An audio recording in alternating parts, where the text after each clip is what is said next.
Today we need to talk about one-on-one conversations. Many managers feel it's awkward. Some waste their time, and some makes their employees feel even more confused after the meeting than before the meeting. My name is Niels, and I'm the head of consulting at Soyos, a platform that helps leaders balance the well-being and the performance part being a good manager. I have co-authored 3 books on leadership and have worked with leadership development for about 10 years. When you have watched this video, you have learned which 5 common mistakes to avoid as a manager when having one-on-one conversations, as well as what to do instead, because that's an important part too. So the first mistake that many managers make is that they talk way too much.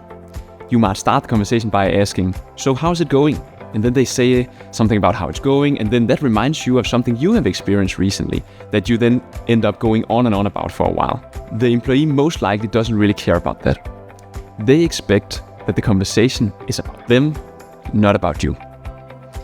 If you talk too much, you build an atmosphere where the employee is less important, and then it won't really be an effective meeting. So what do you need to do instead? You need to follow the 2 ears, 1 mouth principle.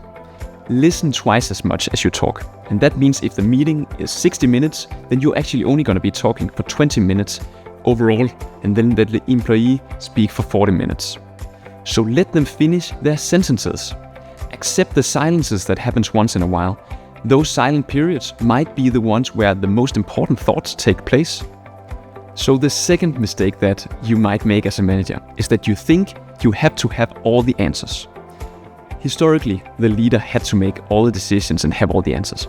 But today, it becomes ineffective and not really empowering for the employee. So what do you have to do about that? You can actually lead the conversation in any direction you like by just asking the right questions. It can make the meeting much more effective, and then they don't end up rambling around for too long about all their concerns.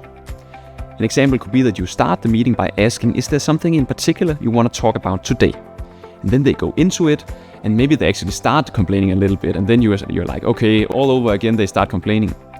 But instead of just giving them their answers, because that's a very tempting thing to do, what you instead want to do is ask a new question and give them some options and some empowerment. For example, they are really concerned about a certain colleague or something like that. Instead of giving them an answer, try to ask them a question like, okay, so what are your options? What can you do to help this situation become better? That will give them much more empowerment and give them the power to do something about it on their own.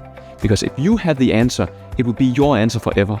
But if you let them have their own answer to their problems and issues, then that will be their answer for all eternity.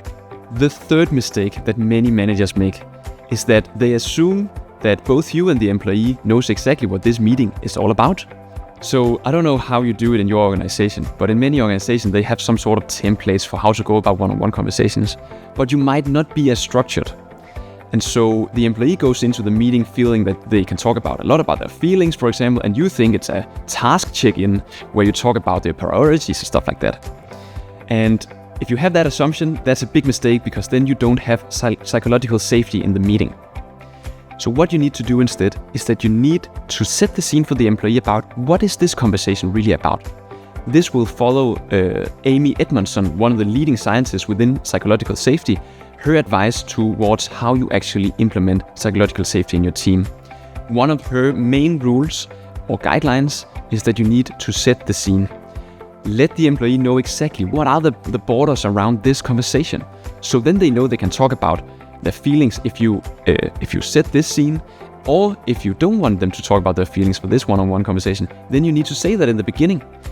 Setting the scene and letting them know the whole concept of what this one-on-one conversation is about helps them talk about the things they want to.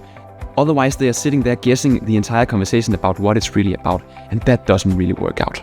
The fourth mistake that you might make as a manager is that you avoid the difficult parts of the conversation. It feels difficult and requires great conversational skills to go one level deeper in a one-on-one conversation, to talk about the hard stuff. It's much easier to avoid it and try to smoothly change the topic of the conversation when you feel like you're about to hit a deeper topic that is a little heavy. But this is a mistake.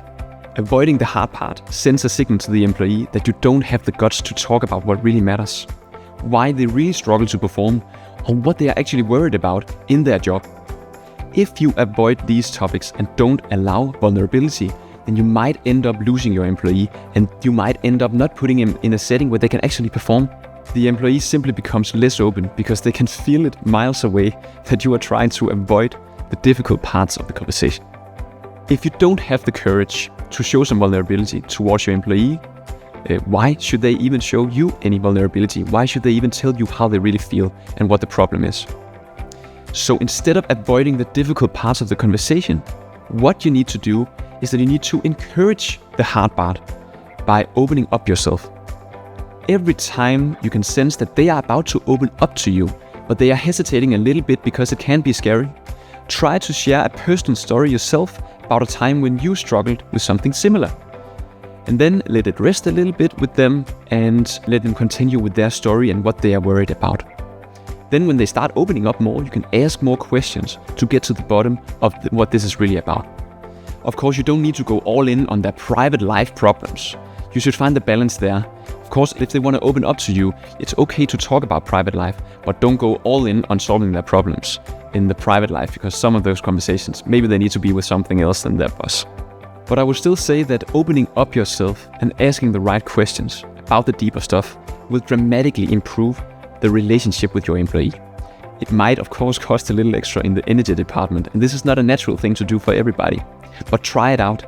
Even though it can sometimes be heavy, it might be worth it. Because if you have a good relationship with your employee, they will stay with you, they will follow you, and they will perform well. The fifth and final mistake that you might make is that you end on a really awkward note with the employee. Most one-on-ones ends in either of the two following scenarios. Number one, you realize too late that the time is already up and you have to rush into another meeting, and then you leave your employee in an awkward and even chaotic spot that feels like they are not really that important, because your meeting that you have to go to is more important than what they are feeling right now, at least. Number two scenario that might happen is that you have nothing left to talk about, even though there are still a few minutes left of the meeting. And then you end up considering to cut the meeting short a little awkwardly, or just plain silence, or filling the time up with something really unnecessary because you have to use all the time. So what you need to do instead is that to avoid both these situations above, keep an eye on the time so you know when there is about 5 minutes left. And then you ask them, so what are your key takeaways from our talk today? And when they have answered that, then ask them, is there anything else we need to talk about today? At this point, it doesn't really matter that you cut the meeting short, because you have just agreed and aligned expectations that you really don't have anything else to talk about, so you can go do whatever's next. Also, it won't really feel awkward, it won't feel rushed, because everything is now summarized, and it's very natural for you guys to part ways of the conversation. And your employee will feel understood, heard, and had a great ending to the conversation. So these were our 5 mistakes that you might make as a manager and what to do about it. Thank you so much for watching. If you have made it this far, I really hope that you enjoyed the content and found it valuable. It would mean a lot to us if you would help us by giving the video a like. And as you might be able to tell here, we focus on high quality content, longer videos than what you normally see on TikTok. If you want to see more videos like this, then it might be suitable for you to subscribe to the channel. If you are even more curious about having a platform to help you manage your team better and becoming a better leader, then please check out our website,